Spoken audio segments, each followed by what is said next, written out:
Et nous allons donc justement aborder ce sujet tout de suite, là maintenant, avec Véronique Javel. Donc, je vous présente. Vous êtes architecte DPLG. Vous assurez depuis plus de 30 ans donc, des missions de maîtrise d'œuvre sur des projets de rénovation et de réhabilitation du patrimoine existant, associés à des extensions, à des projets d'extension en construction neuve, mais également vous êtes vraiment en charge de projets également de rénovation énergétique en copropriété privée, en phase d'études et chantier.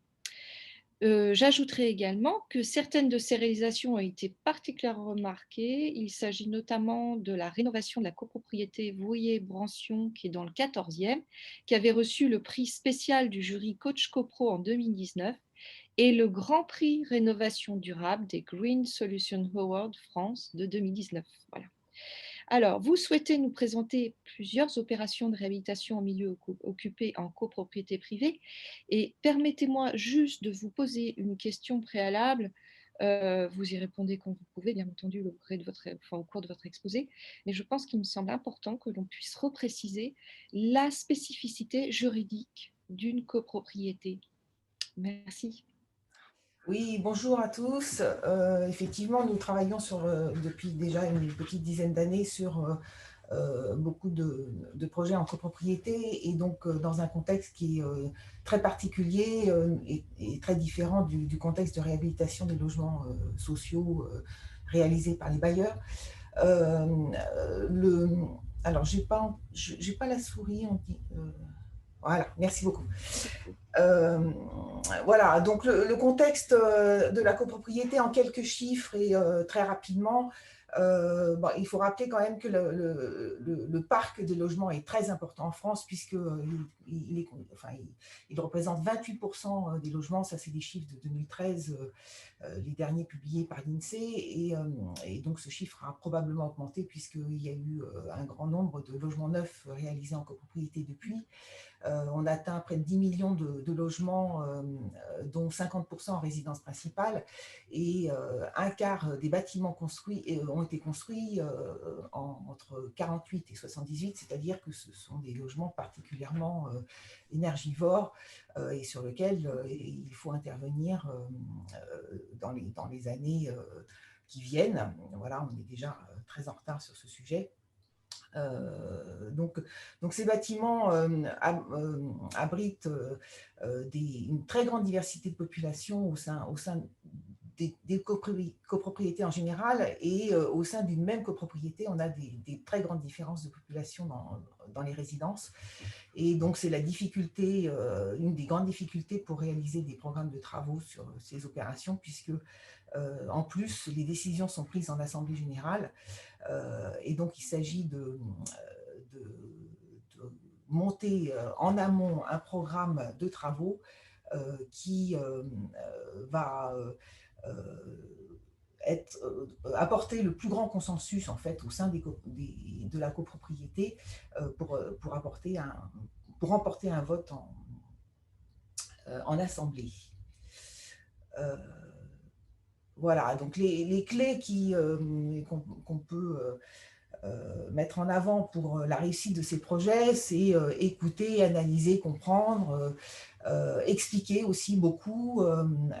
Et tout ça se fait en amont avec les copropriétaires au cours de séances de travail avec les copropriétaires et au cours de séances où on fait une véritable concertation avec l'ensemble des copropriétaires. Et là, je souligne l'importance d'avoir un bon architecte, d'accord, mais surtout un bon assistant maître d'ouvrage qui va organiser cette concertation, qui va apporter un savoir-faire juridique et aussi un savoir-faire sur le montage financier, sur la façon dont les aides financières peuvent être apportées aux copropriétaires.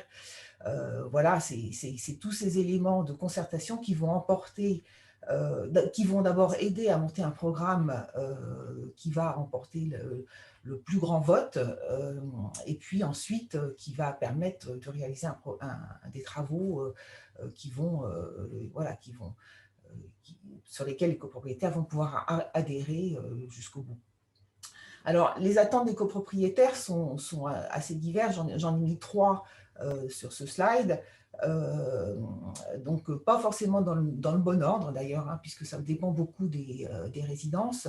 Il y a d'abord faire des économies d'énergie, bien sûr, améliorer le confort des logements, puisque voilà, certains se plaignent, on a trop chaud, on a trop froid. Il y a le soleil qui tape sur la façade, en été on étouffe, voilà, c'est des choses comme ça, l'amélioration des logements. Et puis, on nous appelle aussi très souvent en entrée de programme parce que bah, le bâtiment a besoin d'être rénové. Et donc, il y a une demande de revalorisation du patrimoine quand le bâtiment est très dégradé. Et puis en même temps, quand le bâtiment a une valeur patrimoniale, même cachée sous des pathologies importantes, donc une demande de revalorisation du patrimoine. Alors, les opportunités qu'on découvre lors de ces ateliers de concertation, il y en a beaucoup, elles sont très diverses, et donc on peut noter par exemple l'opportunité de créer des systèmes de production d'énergie renouvelable, de végétaliser, de gérer les eaux de pluie, et aussi de créer de nouveaux usages sur certaines parties communes que l'on découvre au cours des diagnostics et des ateliers de concertation.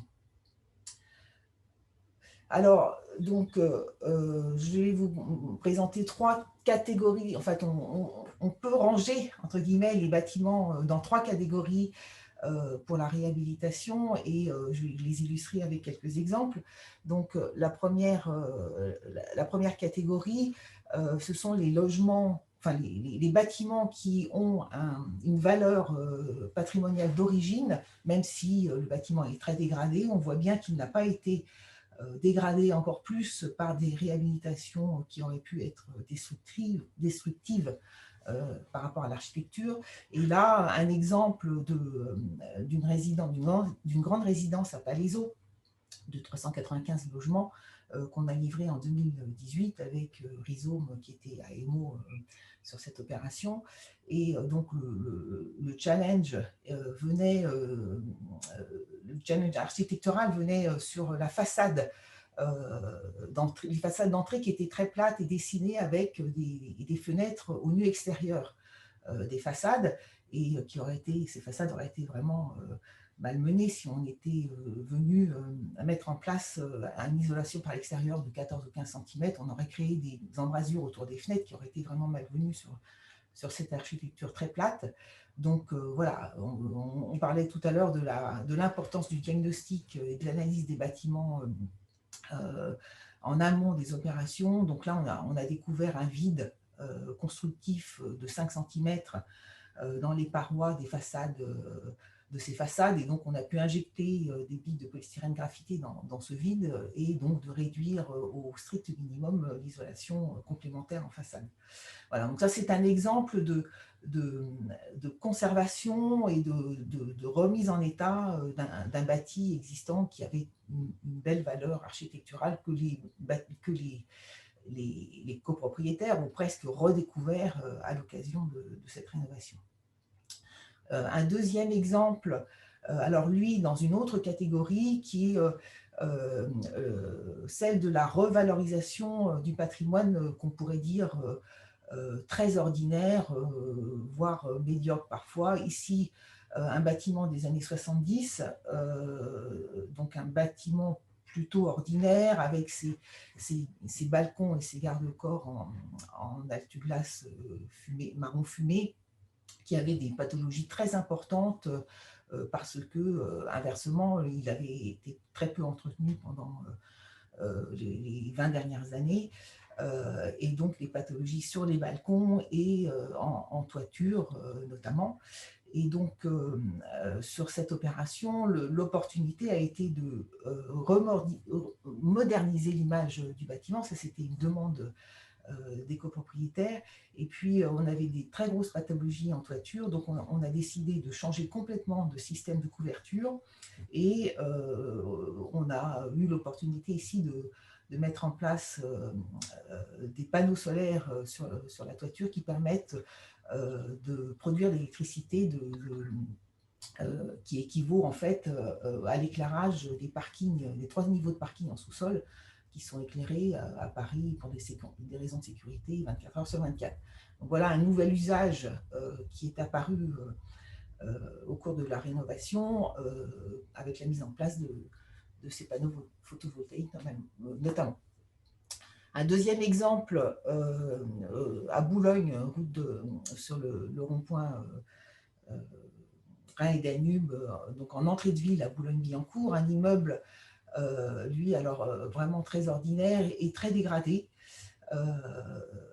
Voilà, les copropriétaires qui nous ont appelés sur cette copropriété étaient inquiets à la fois de la dégradation du bâtiment et en même temps, ils étaient très inquiets de savoir comment on pourrait isoler ce bâtiment sans détériorer en fait encore plus l'image du bâtiment. Et donc, voilà, au cours de ces différentes concertations avec les copropriétaires, on a d'abord pris conscience d'un vrai problème de surchauffe en été des façades qui ne sont pas du tout protégées par un quelconque masque. Voilà, pas de balcon, des façades orientées plein ouest, plein sud. Les gens souffraient beaucoup de la chaleur sur ce bâtiment. Et donc, on a eu l'occasion, avec cette rénovation énergétique, de mettre en place un bardage avec l'intégration de stores à lames qui sont complètement escamotables dans la façade, voilà, qui a pu résoudre à la fois le problème d'image pour homogénéiser complètement le bâtiment, et puis donc ce problème de surchauffe en été.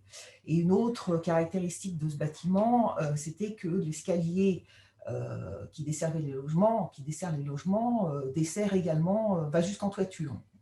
Et donc, il y avait déjà des garde-corps en toiture. Et les copropriétaires qui n'ont pas d'espace privatif extérieur, certains ont émis l'idée de s'approprier cette toiture terrasse. Et donc, on a déroulé un petit peu le fil par rapport à cette idée. Et on en est arrivé à créer ce nouvel espace partagé en toiture avec la création d'une tonnelle, d'une partie, d'une terrasse en bois, et donc une végétalisation de cette toiture qui permet de créer des jardins partagés pour l'ensemble des copropriétaires. Un autre, voilà, et le dernier exemple que je voulais vous montrer, c'est un exemple d'un immeuble qui avait une vraie valeur patrimoniale à l'origine, et cette valeur a été perdue au fil des années, au fur et à mesure des divers ravalements qui ont été faits. Et donc, voilà, on est arrivé sur cette opération, sur cette résidence assez dense de 172 logements à Boulogne également, qui était vraiment dégradée et mal refaite d'année en année, et sur laquelle on est intervenu en isolant les façades quand on pouvait le faire, en rénovant et en mettant en avant toutes les modélatures des années 30, et en utilisant divers types d'isolants sur les façades en fonction de leur localisation, et notamment en réalisant des enduits à base d'aérogel pour retrouver les modélatures, notamment sur les façades suivies. Voilà, donc ça, c'était vraiment retrouver le bâtiment avec son côté patrimonial d'origine. À l'occasion, on a remis en place, en marche, un chauffage par pompe à chaleur, une pompe à chaleur géothermique, puisque le bâtiment est situé sur des nappes phréatiques proches de la porte de Saint-Cloud, et que l'installation avait été abandonnée dans les années 90 et on l'a remise en place avec un système moderne. Voilà, donc une réappropriation d'un système technique qui existait et qui a été remis au goût du jour, et grâce auquel on a pu faire de grosses économies d'énergie et ramener ce bâtiment des années 30 à un niveau BBC rénovation à l'issue de l'opération. Voilà, donc j'ai fait un petit peu le tour des opérations qu'on a livrées récemment. Tout ça, voilà, cette opération de Boulogne en 2020. Voilà.